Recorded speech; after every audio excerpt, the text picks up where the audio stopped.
안녕하세요. 평범한 20대 직장인 여성입니다. 오늘 제가 이렇게 글을 쓰게 된 이유는 저희 시어머니에 대한 이야기를 들려드리기 위해서인데요. 저는 요즘 같은 시대에 아직도 이런 일이 벌어지고 있다는 것을 큰 충격을 받을 수밖에 없었습니다. 여러분들에게 이 이야기가 어떻게 전달될지 걱정부터 앞서지만 억울한 일을 당하고 남몰래 아파하고 계실 분들을 위해서 용기를 내봅니다. 이 이야기를 드리기 위해서는 남편을 만났을 때부터 시작해야 할 것 같아요. 저는 남편과 소개팅으로 만나게 됐는데요. 남자다운 성격과 듬직한 외모에 반해서 우리 두 사람은 금세 연인 사이가 됐죠. 2년간 그 남자를 만나면서 이런저런 부침이 있었지만 우린 결국 결혼을 약속한 사이로 발전했습니다. 그리고 양가 부모님께 정식으로 결혼 허락을 받기 위해 인사를 가게 됐어요. 남자친구는 부모님과 여동생 이렇게 네 식구가 살고 있었는데요. 여동생은 메이크업 학원을 다니고 있는 예비 사회인이었고 아버님은 3년 전 은퇴를 하시고 특별히 하는 일 없이 집에 계신다더군요. 어머님이 아파트 상가 앞에서 오수 선집을 하시는데 실질적 경제활동은 어머님만 하시는 것 같았어요. 남자친구가 회사를 다니고 있긴 했지만 자기가 번 돈을 집안 살림에 보태는 건 아니었으니까요. 그 얘기를 듣고 나서는 남자친구 본가가 어떻게 생활이 되나 의문이 들긴 했지만 미리 은퇴 자금을 모아두셨다거나 혹은 집안에 원래 재산이 좀 있을 수도 있는 거니까 그렇게 생각하고 말았습니다. 남자친구 부모님네 집을 처음으로 방문했을 때 제일 먼저 절 반기는 건 남자친구 아버님이셨어요. 아유, 어서 와요. 안녕하세요. 처음 뵙겠습니다. 성은정이라고 합니다. 그래요. 정말 반갑네요. 우리 정혁이가 언제 장가에 가나 싶었는데 이렇게 이쁜 아가씨가 우리 정혁이를 구제해줬네요. 허허. 네. 아, 좋게 봐주셔서 감사합니다. 남자친구 아버님은 인상이 무척 좋으셨고 제가 불편하지 않도록 배려를 많이 해주시더라고요. 참 따뜻하고 자상한 분이란 생각이 들었어요. 그리고 남자친구 여동생 또한 성격이 구김없이 무척 밝았고요. 안녕하세요. 정혁이 오빠 동생이에요. 우리 오빠 잘 좀 부탁해요. 오빠가 겉만 멀쩡하지 사람이 덤벙덤벙대고 가끔 바보 같은 짓도 하거든요. 아마 새언니가 고생 많이 할 거예요. 이렇게 예쁜 언니가 어쩌다가 우리 오빠한테 꼬가 깨었어요? 언닌 정말 우리 오빠 만나기엔 너무 아깝다. 네? 아, 그런가요? 암튼 언니, 옛날부터 저는 오빠 말고 언니가 있었으면 했는데 언니가 이렇게 우리 집 식구가 된다고 하니 제가 더 떨리고 설레어요. 저 정말 친언니라고 생각할 테니까 우리 잘 지내봐요. 앞으로 잘 부탁드려요. 네, 저도 잘 부탁해요. 남자친구 집안은 화목 그 자체였습니다. 아버님도 자상하시고 여동생도 밝고 명랑했죠. 왜 남자친구가 성격이 좋은지 알 것 같았네요. 그런데 딱 한 사람, 남자친구 어머님 되시는 분만 분위기가 좀 다르더라고요. 어머님께서는 당신 아들 여자친구를 처음 보고도 가볍게 인사 정도만 하시곤 딱히 별 말씀이 없으셨어요. 제가 슬쩍슬쩍 어머니 눈치를 볼 때마다 항상 어두운 표정을 짓고 계셨습니다. 좀 의아한 생각이 들었죠. 혹시 내가 마음에 들지 않았나 싶기도 했고요. 하지만 어머님만 제외하면 분위기가 너무 좋았기 때문에 딱히 별말을 하지 않고 넘어갔네요. 2년 넘게 연애를 하면서 남자친구 부모님을 처음 만나는 자리여서 좀 조심스럽기도 했고요. 그렇게 인사를 마치고 남자친구 집을 나서는 길에 남자친구에게 물었습니다. 그런데 정혁 씨, 어머님은 기분이 좀 별로신가? 나한테 말도 별로 안 거시고 표정도 좋지 않으시던데 혹시 내가 마음에 안 드신 게 아닐까? 아, 어머니? 아니야. 어머니는 신경 안 써도 돼. 사실 내가 자기한테 말은 안 했는데 어머니가 지난달에 교통사고를 당하셨거든. 3주나 입원해 계시다가 얼마 전에 퇴원하셨어. 교통사고 후유증 때문에 컨디션이 좋지 않으신 거야. 아, 정말? 어쩐지 힘이 너무 없어 보이시더라. 어쩌다가 교통사고를 당하셨대? 음, 어머니가 운전하던 차량이 신호위반하던 차에 들이받쳤는데 목이랑 허리랑 충격이 좀 있으셨어. 지금은 치료 잘 받고 태어나셔서 괜찮아. 아, 그런 일이 있었구나. 진작 말해줬으면 병문안이라도 갔을 텐데. 에이, 좋은 일도 아닌데 뭐하러 그래. 남자친구 어머니가 교통사고로 크게 다치셨다는 말을 듣고 나니까 왜 그렇게 힘이 없고 안색이 좋지 않았는지 납득이 되더라고요. 나중에 뼈에 좋은 영양제를 선물로 드려야겠다는 생각까지 했네요. 저희 두 사람은 양가 어른들에게 결혼 허락을 받았고 상견례를 무사히 치렀습니다. 그런데 상견례 후 친정엄마도 저랑 똑같은 말을 하시더라고요. 그런데 안 사더니 낯빛이 참 어두워 보이더라. 어디 아프신 것 같기도 하고. 아, 그거 어머님이 교통사고 후유증 때문에 고생을 좀 하셔서 그래. 허리랑 목이 많이 안 좋으신가 봐. 나도 그걸 몰랐을 땐 어머님이 기분이 좋지 않으신가 했다니까. 아유, 그래? 아유, 나이 들면 뼈도 잘 안 붙는데 어쩐지 상견례 나온 부모치곤 너무 기분이 처져 있다 싶었다. 암튼 다른 시댁 식구들은 성격도 좋고 다 좋아 보이더라. 결혼은 남편도 중요하지만 시댁 식구들도 중요하거든. 적어도 그 집에선 우리 은정이가 고생은 하지 않겠어. 엄마는 그게 딱 마음에 들더라고. 그치? 우리 시아버지 신우 전부 성격 참 좋지?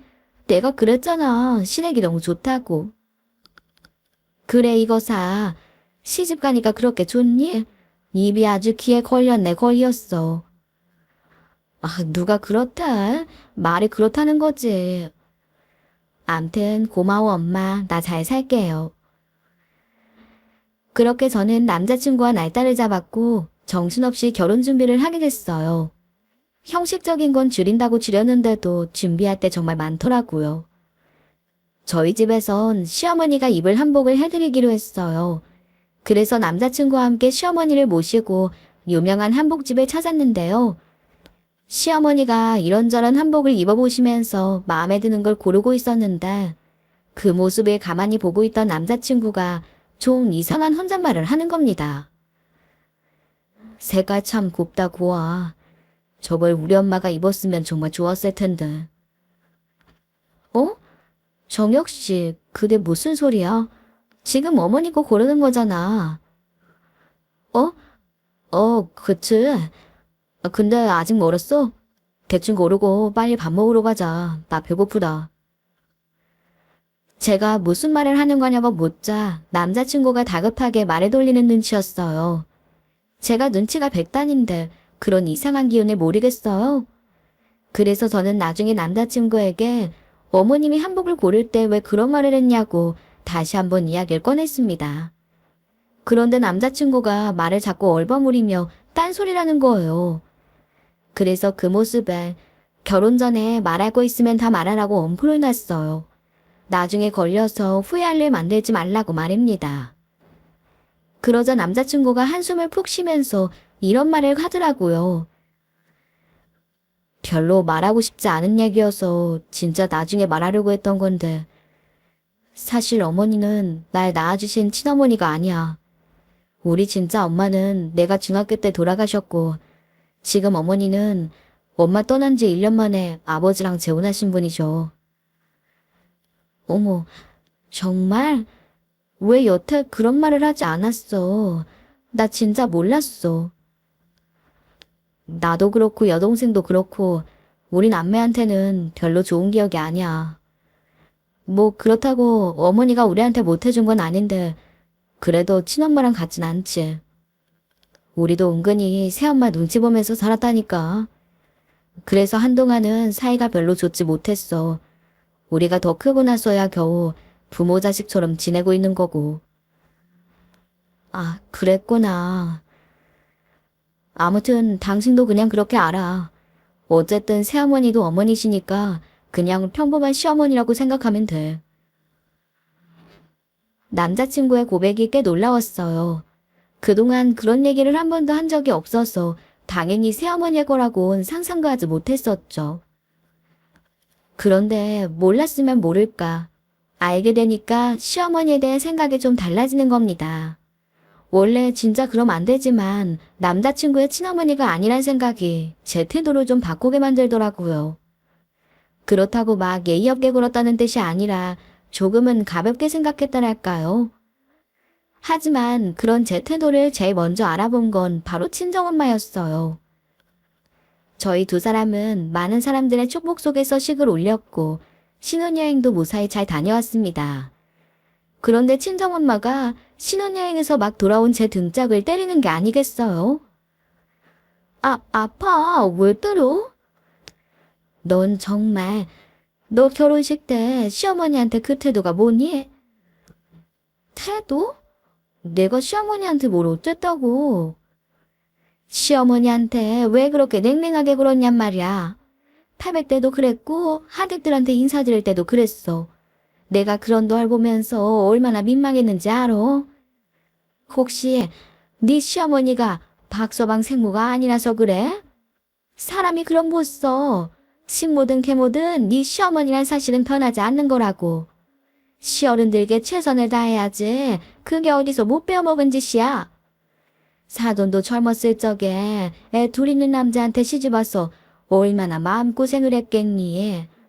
그러니 시어머니를 더 공경해야지. 어디서 시어른한테 함부로 행동해?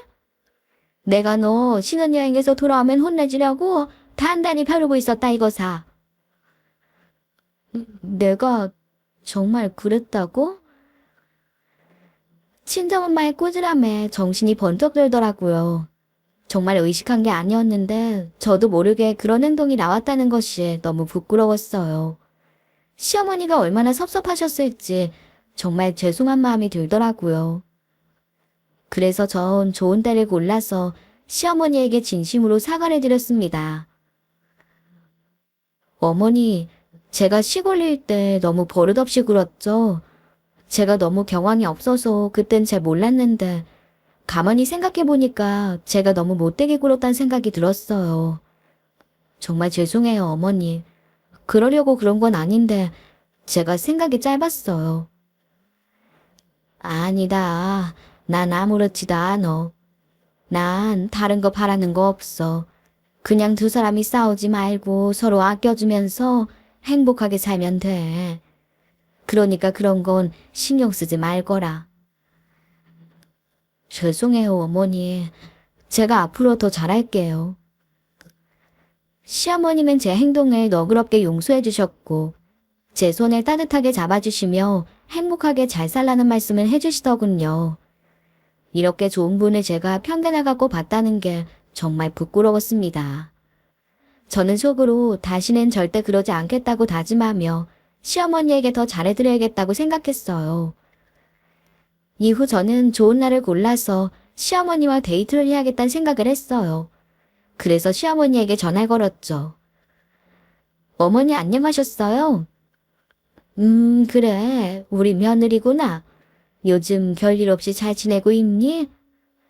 네, 어머니 덕분에 잘 지내고 있어요. 그런데 어머니, 내일이 주말인데 혹시 시간 되세요? 시간? 그래, 수선집도 문 닫고 딱히 일은 없는데. 왜? 무슨 일 있어? 아니요, 무슨 일이 있는 게 아니라 어머니랑 데이트 좀 하려고요. 우리 내일 만나서 백화점도 가고 맛있는 것도 먹어요. 그래? 그럼 나야 너무 좋지. 그런데 괜히 내가 시간 뺏는 건 아니고? 아니에요. 정말 어머니랑 놀고 싶어서 그래요. 그럼 저희 내일 만나는 거예요? 그래, 알았다. 오늘 밤 잠이 오려나 모르겠네. 기뻐하는 시어머니의 목소리에 저도 기분이 좋아지더군요. 그리고 이튿날 약속 장소에서 시어머니를 기다렸죠. 그런데 저 멀리서 시어머니가 걸어오시는데 시어머니 옆에 시아버님이 같이 계시는 게 아니겠어요? 어머, 아버님이랑 같이 오셨어요? 아이고, 그래. 내가 이 사람 졸라서 같이 왔어. 괜찮지? 여자들 노는데 끼려는 게 아니라 마침 나도 백화점에서 살 것도 있고 우리 며느리 얼굴도 보고 싶고 해서 따라왔단다. 아, 그래요? 아, 네, 괜찮아요. 잘하셨어요. 그래, 나도 오랜만에 바깥바람도 쐬고 좋구나. 갑작스러운 시아버님의 출연이 당황스러웠지만 하는 수 없이 시부모님을 모시고 시간을 보내게 됐습니다. 백화점에서 물건도 사고 맛있는 식당에서 점심도 먹었어요. 시아버님은 내내 껄껄 웃으시면서 즐거워하시더라고요. 반면 시어머니는 뭔지 모르게 불편한 기색이셨어요. 저랑 통화하셨을 때와 분명히 다른 기색이었습니다. 여자들끼리 수다도 떨고 마음 편하게 놀고 싶었는데 눈치 없이 따라온 시아버님 때문에 불편하신 거겠죠. 저도 시어머니의 마음을 몰랐던 건 아니었지만 이미 벌어진 상황을 어떡합니까? 전 시어머니에게 나중에 우리 따로 만나서 놀자고 기획말을 했어요. 시어머니는 애써 미소를 지으시면서 마지못해 고개를 끄덕이셨고요. 시어머니와의 데이트는 그렇게 실패했지만 시아버님이 엄청 좋아하시는 걸 보니까 내심 뿌듯하더라고요. 어른들에게 효도는 별다른 게 없죠. 그저 자식들과 시간을 자주 보내고 안부를 묻는 게 효도 아니겠습니까? 이후 남편과의 신혼생활에도 아무 문제가 없었습니다.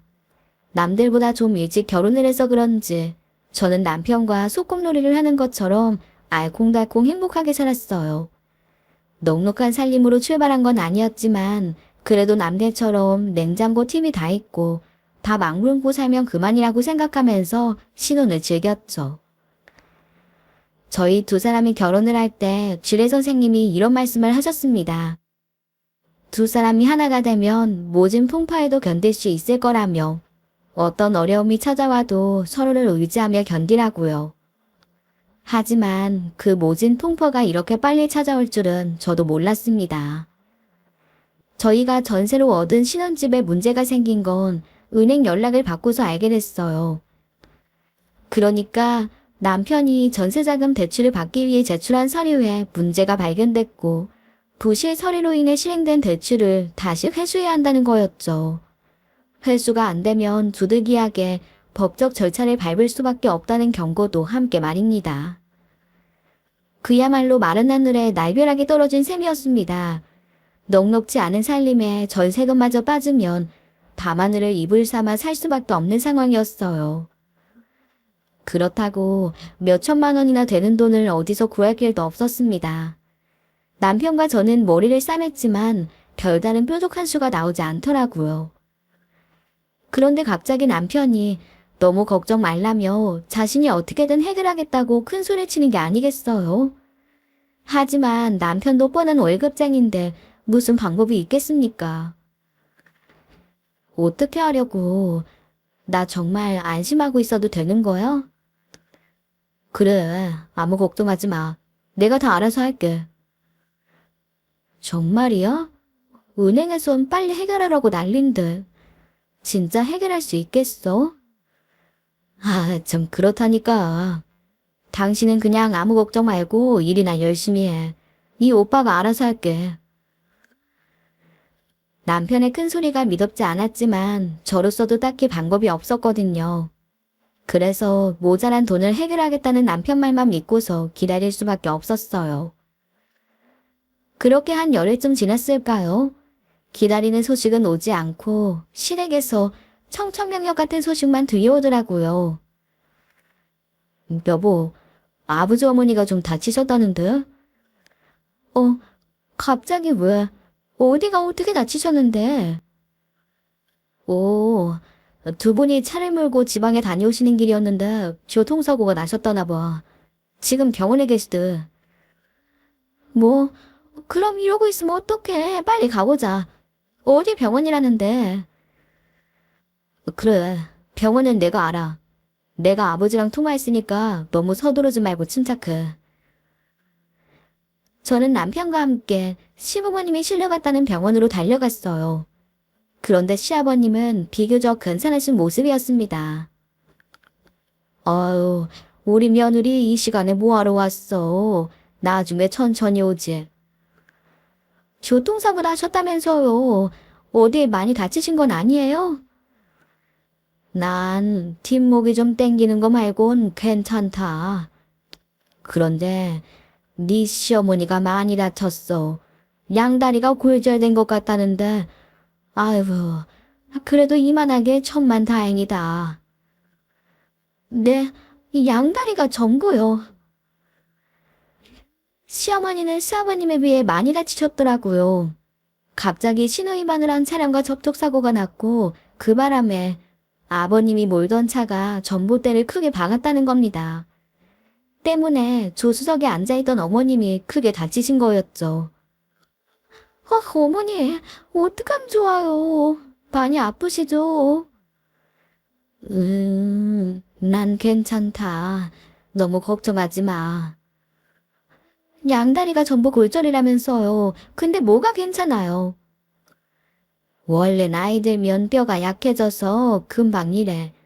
의사가 철심받고 수술하면 괜찮아질 거라고 하더라. 네? 수술까지 해야 한대요? 어쩜 좋아. 난 괜찮으니까 얼른 들어가서 쉬어라. 금방 나을 거야. 어머니는 계속 절 안심시키시더라고요. 하지만 어머님 안색은 말 못할 정도로 좋지 못했습니다. 작은 접촉사고만 나도 사람이 놀라기 마련인데 어머님은 얼마나 아프고 힘드실까요? 전 그런 어머님의 모습에 덩달아 마음이 아팠네요. 아버님과 어머님은 한동안 병원에 입원해 계셨어요. 아버님은 허리와 목이 아프시다면서 계속 입원치를 하셨고 어머님은 부러진 다리 때문에 수술까지 받으셔야 했죠. 저는 틈나는 대로 병원에 들러서 시어머니 간병을 도왔습니다. 시어머니는 오지 않아도 된다며 사양하셨지만 저는 힘 닿는 데까지 도와드렸어요. 몸 아픈 것도 서러운데 가족까지 옆에 없으면 얼마나 서럽겠어요. 그래서 전 더욱 열심히 시어머니 간병을 다녔네요. 그렇게 어머님의 다리 수술은 별탈 없이 잘 끝이 났고 두 분 모두 병원에서 태어날 수 있었습니다. 비록 어머님은 당분간 휠체어에 의지를 해야 했지만요. 그런데 어느 날 남편이 제게 불쑥 이런 말을 하더라고요. 전세대출금 다 해결됐으니까 이제 걱정 안 해도 돼. 대출을 해결했다고? 그게 정말이야? 아니 어떡해? 당신이 무슨 돈이 있다고 그걸 해결했어? 내가 분명히 해결한다고 했잖아. 은행 쪽에 입금했으니까 우리는 그냥 안심하고 이 집에서 마음 편히 살면 돼. 그러니까 어떻게 해결한 건데? 나한테도 말을 해줘야 안심을 하든 말든 하지. 아버지가 해주셨어. 나중에 천천히 갚으면 돼. 이제 됐지? 아버님이? 아버님한테 그런 목돈이 있으셨나? 뭐 비상금 같은 게 있으셨나 봐. 암튼 당신은 이제 신경 안 써도 된다.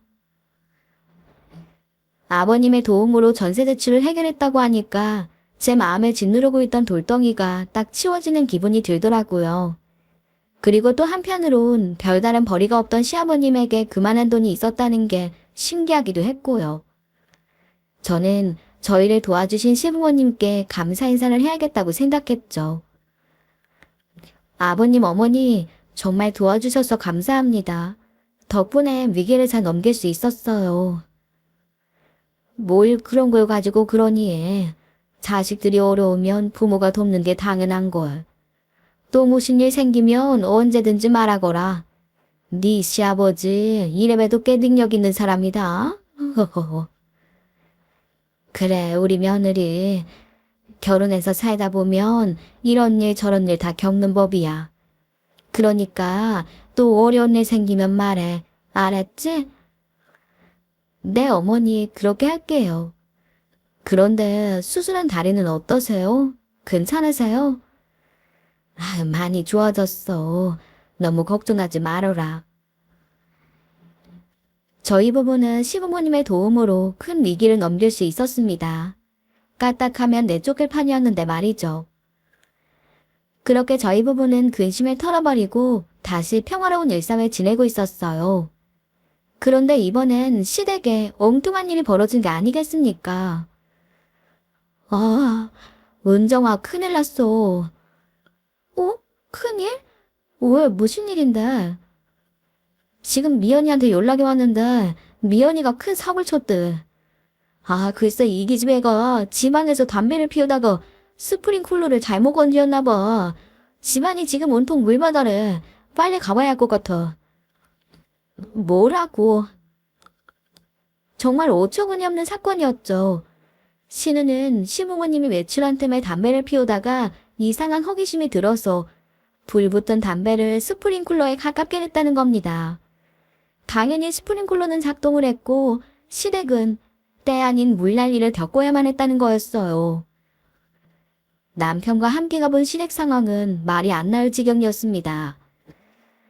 스프링쿨러가 터지는 바람에 온갖 세상 살림이 다 망가져버렸고 문제는 아래층까지 피해가 갔다는 거였어요. 이 모든 일을 원상복귀하려면 상당한 돈이 들어가야 한다는 상황이었네요. 야, 박미연, 너 정신 나갔어? 왜 스프링클러에다가 담배를 갖다 대는데? 아니, 난 진짜 살짝 된 건데 이렇게 갑자기 펑 하고 터질 줄은 몰랐지. 아, 정말 이제 어떻게 해야 돼, 오빠? 뭐 어떡하긴 뭘 어떡해. 업체 불러서 치울 건 치우고 처리할 건 처리해야지. 아래층에도 보상을 해줘야 할 것 같고. 아유, 하여간. 그래, 일단 벌어진 일이니까 수습부터 해야지. 가전제품도 다시 새로 바꿔야 할 것 같고 도배도 새로 해야 할 것 같구나. 이 돈이 꽤 들어갈 것 같은데. 일단 아버지, 업체 불러서 견적을 좀 내보고 얼마가 필요할지 계산을 좀 해보자고요. 아래층 사람이랑은 제가 얘기 좀 해볼게요. 그래야겠지? 그래. 그럼 저녁이 네가 아래층이랑 얘기 좀 잘 해봐라.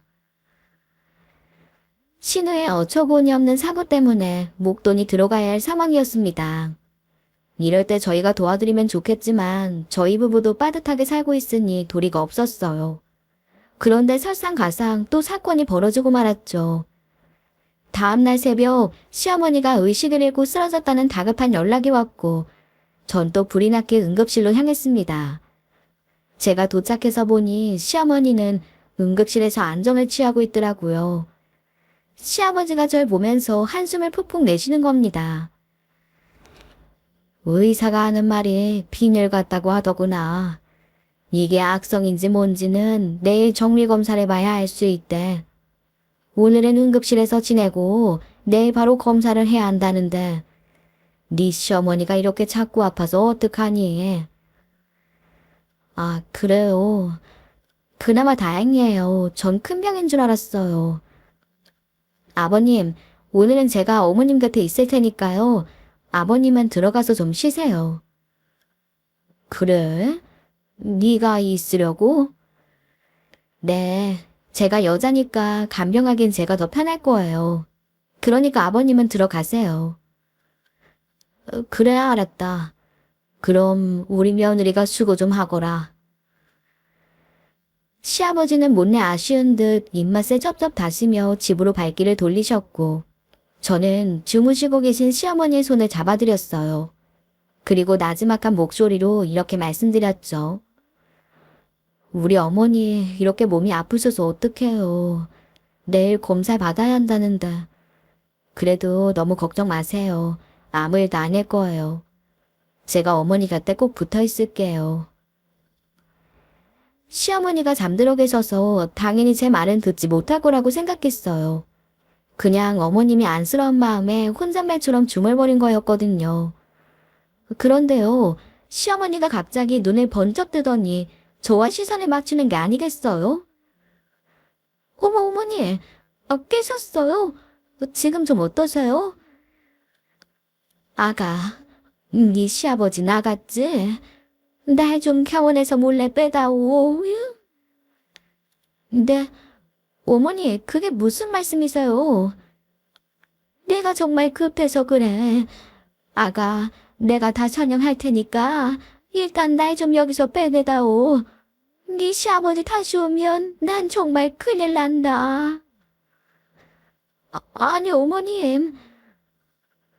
저는 시어머니의 다급한 목소리에 어떻게 해야 할지 혼란스러웠습니다.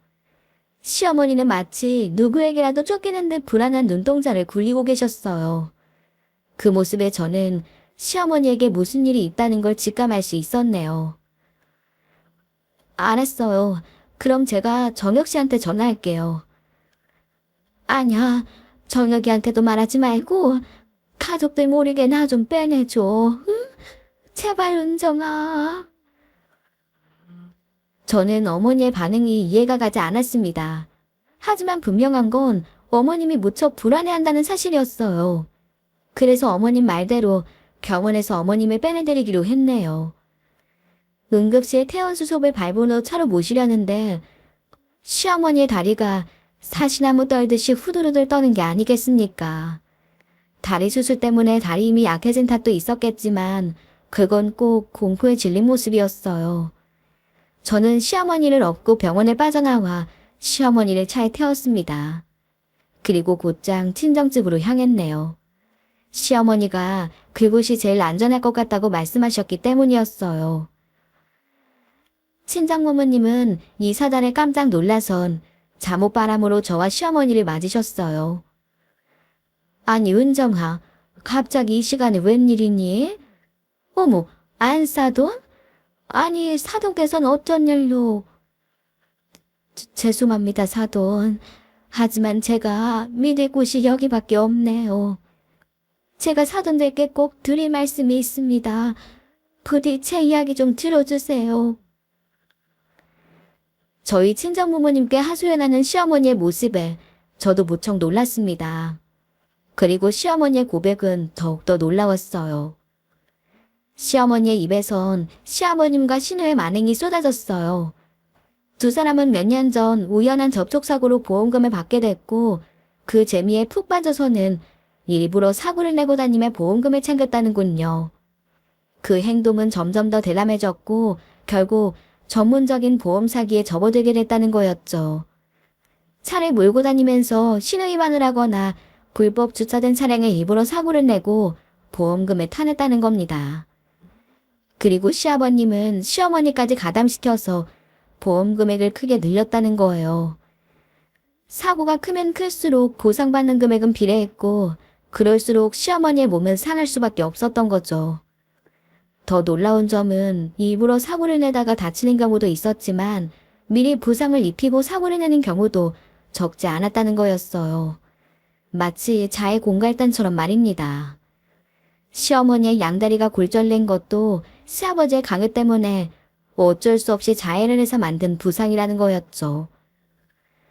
저는 시어머니의 말에 기함을 하고 말았습니다. 어떻게 사람한테 이런 극악무도한 짓을 할 수 있는지 믿어지지 않았네요. 그것도 남도 아닌 가족한테 말입니다. 전 도저히 용기가 나질 않았어요. 제가 이미 망가진 이 몸뚱아리로 무슨 타락을 하겠습니까? 하지만 은정이를 만나고 나면서부터 조금씩 마음이 바뀌기 시작했습니다. 제가 용기 내지 않으면 은정이도 불행해질지도 모른다는 생각이 들었거든요. 사돈, 은정아, 제발 저 좀 도와주세요. 전 이제 더 이상 이런 범죄를 저지르고 싶지 않아요. 제발 나 좀 살려주세요. 시어머니의 눈물 어린 호소에 저도 마음이 무너져 버렸어요. 만일 이 모든 게 사실이라면 도저히 묵과할 수 없는 일이었죠. 저와 친정부모님은 의논 끝에 이 일은 경찰의 조사가 필요하다는 결론을 내렸네요. 그날 시어머니는 친정집에서 재웠습니다. 그동안 시댁 식구들은 저와 어머니가 병원에 있는 줄로만 알고 있었겠죠. 저 역시 남편에게 그렇게 둘러댔고요. 그리고 이튿날이 되자마자 시어머니와 함께 경찰서로 향했고 이 모든 일을 설명드렸어요. 그런데 경찰의 설명은 더욱 놀라웠습니다. 때마침 보험사에서도 이 사건에 관련된 수사 의뢰가 있었다고 하는 게 아니겠습니까? 시아버지의 수상한 행동들이 이미 보험사의 의심을 사고 있었던 거였죠. 시어머니의 자백으로 수사는 더욱 속도가 붙게 됐고 시아버님과 시누이는 곧장 조사를 받게 됐습니다. 그리고 두 사람 모두 자신의 죄를 인정했고 보험 사기 혐의로 구속이 되고 말았네요. 남편도 경찰 조사 끝에 범죄 혐의에 대한 방조와 강요로 인해 죗값을 받아야만 했어요. 물론 시어머니 역시 범죄 가담 혐의에선 자유롭지 못했습니다. 자백을 하긴 했지만 강요로 인한 가담이라는 게 증명이 될 때까진 피의자 신분으로 조사를 받아야만 했어요. 그리고 이 과정 중에 저와 남편은 이혼 절차를 밟게 되었네요. 남편 역시 시아버지의 범죄에 대해서 알고 있었고 시어머니의 상황을 알면서도 모른 척하고 있었다고 하더군요. 남편의 변명은 이랬어요. 처음엔 자신도 이건 아니라는 생각을 했지만 시간이 지날수록 무뎌지게 됐다는 거죠. 입으로 사고를 낸다고 해도 시어머니가 죽는 것도 아닌데 무슨 대수겠냐 싶었다는 겁니다. 오히려 이렇게라도 돈을 벌어오는 게 당연하다는 생각을 했다네요. 정말 기막힌 일이죠. 결국 남편은 돈이 필요할 때마다 시어머니에게 보험 사기를 종용했고 그동안 내먼 시어머니만 다치고 아팠던 거였습니다. 스프링클러가 터졌을 때도 자신의 위기를 직감한 시어머니는 일부러 쓰러진 연기를 했던 거고 제게 도움을 구했던 것이었죠. 시어머니의 그 용기는 구렁텅이에 빠진 시어머니의 인생을 건져낸 것이었고 남편의 본 모습을 몰랐던 제 인생도 구해준 셈이었네요. 이후 시어머니는 시아버님과의 이혼소송에서 승소를 하고 기어코 자유의 몸이 되셨어요. 드디어 수십 년에 걸친 악몽 같은 결혼 생활에 마침표를 찍게 된 것이었습니다. 그렇게 저와 어머니는 각자 남편과 결별을 하고 말았네요.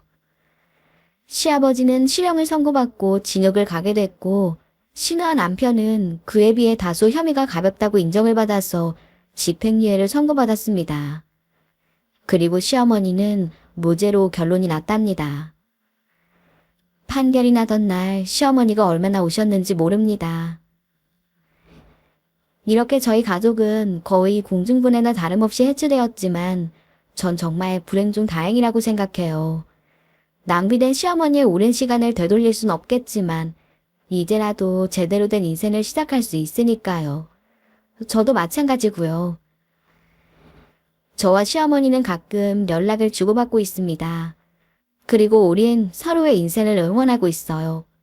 너무나 힘든 일을 겪은 시어머니지만 지금은 잘 이겨내고 계십니다.